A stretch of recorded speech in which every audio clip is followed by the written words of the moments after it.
Danny Pick, live in Merrill, Iowa.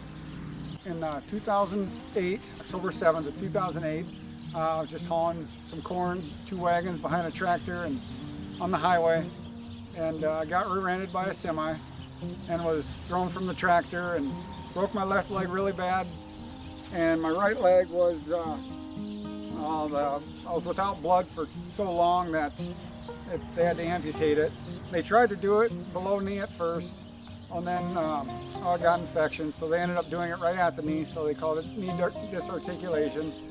So I was in the hospital a month, so I got out November 7th, and I believe it was the middle of January, I finally got to put a leg on, and it took a little while because my left leg, you know, they had to put a rod in that, and so I had to let that heal up before I could start walking with a prosthetic and weight bear.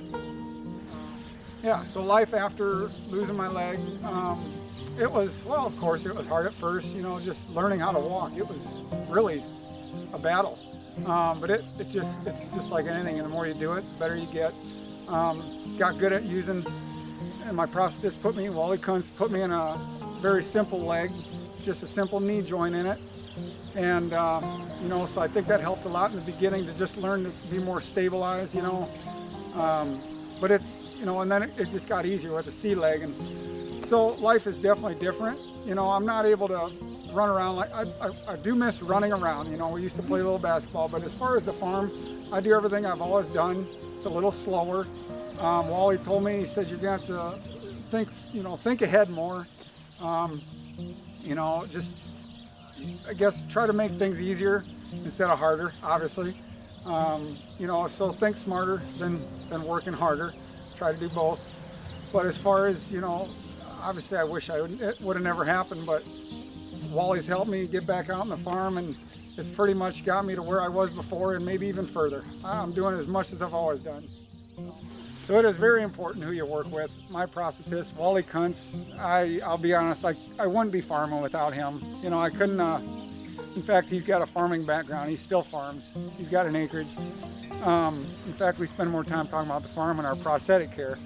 But, because that means we get to the point, we get the prosthetic fixed, he gets it. He knows, he grew up working with his hands. He kind of gets that. if you do this, it fixes that, or, you know.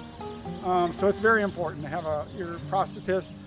And in fact, he's one of my best friends. He's my 10-month-old's daughter godfather. So I guess it's not going to be like that for everyone, but it is so critical to know who you're working with and to get along with them and, you know, develop a relationship, because you're right, you need them, you know, anytime.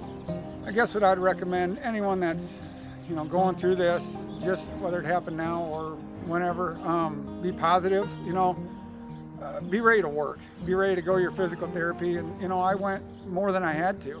They let me work out on my own just to get back to normal, get the strength, because the strength is a big thing. You lose that so fast. You know, I just recommend, don't think you can't do anything. You got to be smart. You can't do everything you used to, I'm sure. And for example, I wanted to water ski, and they said, that's a terrible idea. Don't do that, you know, save your good leg. So just little things like that. Know what you can do, but don't think you can't do anything until you try it within reason, you know, and don't let anyone tell you can't do something. But the biggest thing is surround yourself with good, positive people, your family, friends, whoever it is. You know, I was lucky. I had a whole community behind me when I got hurt. So it's pretty easy to get better when you got that. So.